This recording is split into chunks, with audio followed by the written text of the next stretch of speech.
Stephanie Ruhle gets it. She gets it. Let's play this and then we'll take it on the other side. Unemployment rate climbing a little bit to 6.1%. Remember, the expectation was 1 million jobs to be added. That is way off. And this morning, there are now questions as to whether would-be workers are staying home and getting more unemployment benefits instead. Our Stephanie Ruhle spoke with one business owner. Watch. Has it ever been this hard to hire people? It's never been this hard to hire. And it's been such a surprise to us because you would think coming out of this pandemic it would be Yahoo, let's go. And it's like the workforce evaporated. Okay, so Steph, you talked with Heather Boucher, who obviously sits on the President's Council of Economic Advisors. She pushed back on the idea that this job slowdown has anything to do with people, collecting those unemployment benefits, being a little bit hesitant to go back to work. As we just heard, business owners are telling you something very different. So what's the deal? I hear you, sister. Heather Boucher pushed back on it. The labor secretary pushed back on it last week. I've had four interviews with the White House in the last 4 weeks, and they're completely not acknowledging this issue.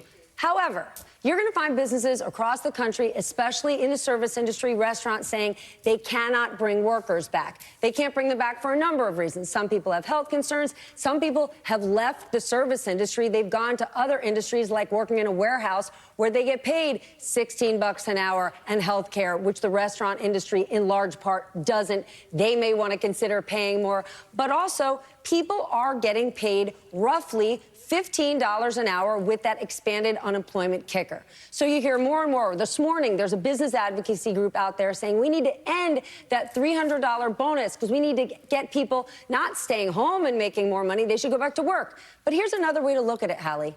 People shouldn't, I agree, make more money on unemployment, but this could be a call to action to actually go through with the Democrats' plan and raise the federal minimum wage. When they came up with expanded unemployment, the numbers, they didn't come up with it out of thin air. They figured out what do people need to support themselves. So now that we look at getting people back into the workforce, if there are millions of jobs that don't pay a living wage, this could be the opportunity to either force a federal minimum wage hike, or you're actually seeing it happen naturally. One way to get people back to work, pay them more.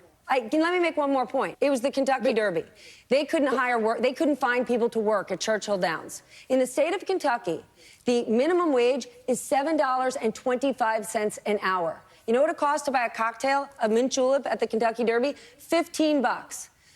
Should people make half a drink, a third of a drink after taxes for an hour's worth of work? This is an opportunity to look at labor in this country.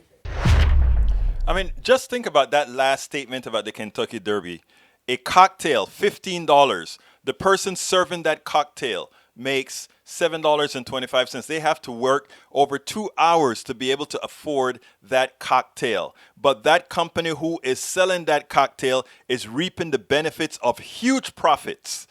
But the $7.25 worker, they want to work like slaves. Think about this, people.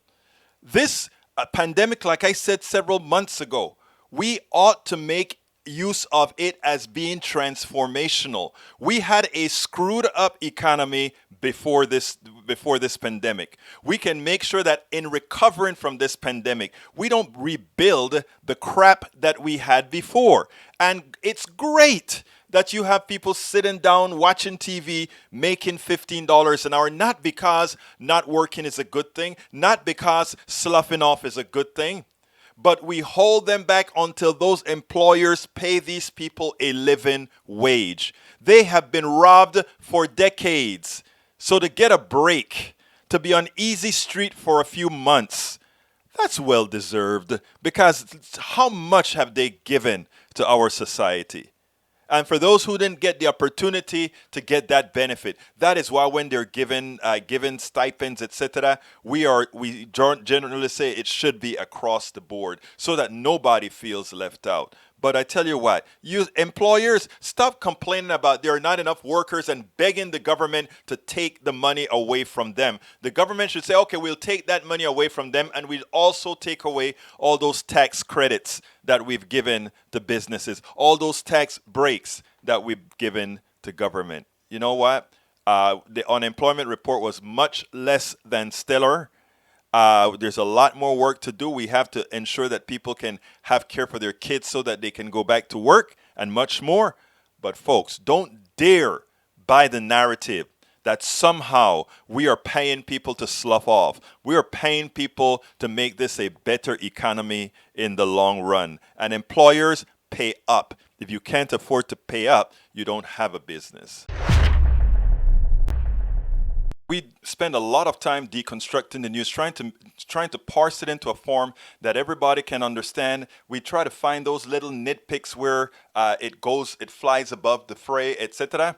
If you really like these videos that we do, I want to ask a big favor. Please go ahead, number one, subscribe to our channel, and number two, please join if you can. Thank you so kindly for watching. Keep watching. Please remember to share. We must populate the entire internet with our progressive message, a message that we know is what most Americans say that they want. So help us, please join.